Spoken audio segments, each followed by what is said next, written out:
Dimanche dernier, Jean-Luc Mélenchon, l'ancien candidat à la présidentielle de 2022, déclarait ceci sur BFM. Si nous sommes en liste divisée aux élections européennes, nous serons en liste divisée aux municipales. Et si nous sommes divisés aux deux élections qui précèdent l'élection présidentielle, expliquez-moi comment on fait pour expliquer ensuite qu'on se retrouve. Mais alors concrètement, ça consisterait en quoi une liste NUPES aux élections européennes?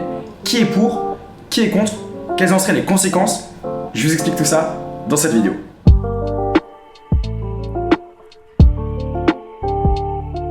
Alors déjà, pour bien vous remettre un peu dans le contexte, la NUPES, c'est une alliance entre les différents partis de gauche français qui s'est créée il y a maintenant un an, juste avant les élections législatives de juin 2022. Dans cette alliance, il y a 4 partis différents qui avaient tous un candidat spécifique à l'élection présidentielle, mais qui ont donc décidé de s'unir au moment des législatives. Il y a donc les Insoumis, les communistes, les écologistes et les socialistes. Et du coup, au moment des élections législatives l'an dernier, ces 4 partis s'étaient mis d'accord pour faire campagne ensemble, ils avaient un programme commun, et surtout dans chaque circonscription, au lieu d'avoir un candidat socialiste, un candidat écologiste, un candidat communiste, un candidat insoumis, on avait un seul de ces 4 candidats. L'objectif de cette union était très clair, c'était d'unir les voix de la gauche pour éviter qu'elles ne s'éparpillent et qu'elles profitent à d'autres partis. Et du coup, en juin 2022, à l'issue des élections législatives, la NUPES avait obtenu 149 députés sur les 577 de l'Assemblée nationale, avec une majorité d'insoumis. Bon, je vous épargne tout ce qui s'est passé depuis un an, mais pour vous la faire courte, ça n'a pas été l'amour fou clairement en interne durant cette année. Déjà au sein du Parti Socialiste, où le parti est complètement divisé en deux entre les pro-NUPES et les anti-NUPES, on a également le chef du Parti communiste, Fabien Roussel, qui a estimé que la NUPES était dépassée et qui n'hésite pas à la critiquer régulièrement en public. Bon, mais malgré toutes ces difficultés, l'union existe encore, du moins dans les faits à l'Assemblée nationale, mais la question c'est jusqu'à quand? Et c'est d'ailleurs justement les élections européennes de l'année prochaine qui pourraient bien tout faire basculer. Alors déjà, il faut bien avoir en tête que ces élections sont un peu particulières, déjà par rapport à leur mode de scrutin, puisque celui-ci est à la proportionnelle. En gros, la proportionnelle, ça signifie que chaque parti obtient un nombre de sièges qui est proportionnel au nombre de voix qu'il a obtenu. Pour vous donner un exemple concret, si un parti obtient 32% des voix en France, il aura donc 32% des sièges. Et du coup, pour info, la France compte 79 sièges au Parlement européen. Et il faut savoir qu'en fait, c'est réparti en fonction de la taille de la population, puisqu'on a des pays comme Chypre, comme Malte ou encore comme le Luxembourg qui en ont 6. Et du coup, la question qui se pose à gauche, c'est est-ce qu'il faut faire une union avec les différents partis de gauche, comme c'est le cas dans de la NUPES aux élections législatives, ou est-ce que chaque parti doit y aller de son côté? Je vais vous donner un peu les arguments pour et contre cette union aux européennes,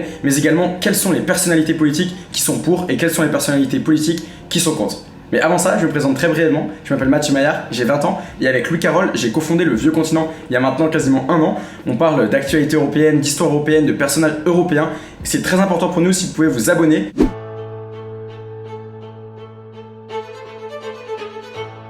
Alors, il y a 4 arguments essentiels pour une liste unique que vous trouvez juste ici. Et du coup, concernant le premier, bon déjà, il faut bien avoir en tête que ceux qui poussent le plus pour une alliance à gauche, ce sont clairement les Insoumis, le parti de Jean-Luc Mélenchon. Ils se disent tout d'abord prêts à laisser une tête de liste écolo. Ça voudrait dire qu'en gros, la première personne en tête de liste serait une personne écologiste et non pas la France Insoumise. Et la tête de liste, c'est quand même quelqu'un d'essentiel puisque c'est la personne qui incarne la liste, c'est la personne qui fait souvent les débats télévisés. Et pour prouver leur bonne foi, les Insoumis se disent également prêts à laisser une majorité de candidats aux autres formations de gauche, donc aux socialistes, aux écolos et aux communistes, ce qui n'était pas le cas lors des élections législatives et de la formation de la NUPES en 2022. Alors quand on regarde le grand dernier sondage, on s'aperçoit que le Rassemblement National, donc le parti de Marine Le Pen, arriverait en tête des prochaines élections européennes à l'heure actuelle avec 27% des voix, suivi de la Macronie à 26% des voix, et derrière l'Union de la gauche ferait 24,5% des voix. La France Insoumise estime que ça donne beaucoup plus d'espoir à la gauche d'avoir un bloc à égalité avec le Rassemblement National et avec le parti d'Emmanuel Macron que le soir des résultats de voir des partis de gauche éparpillés et loin derrière le Rassemblement National et le parti d'Emmanuel Macron. Un autre argument avancé par les Insoumis, c'est que les listes séparées ne font pas l'unanimité au sein des partis qui le souhaitent.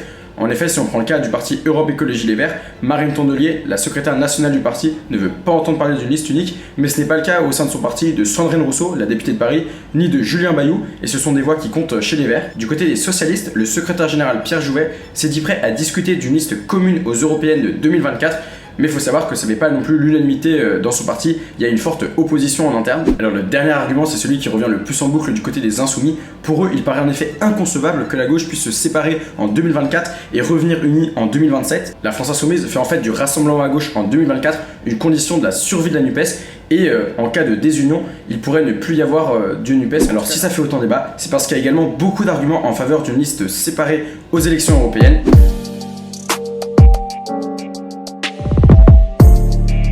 Alors le même sondage que je vous ai évoqué juste avant est interprété de manière différente par les partisans d'une liste séparée aux élections européennes.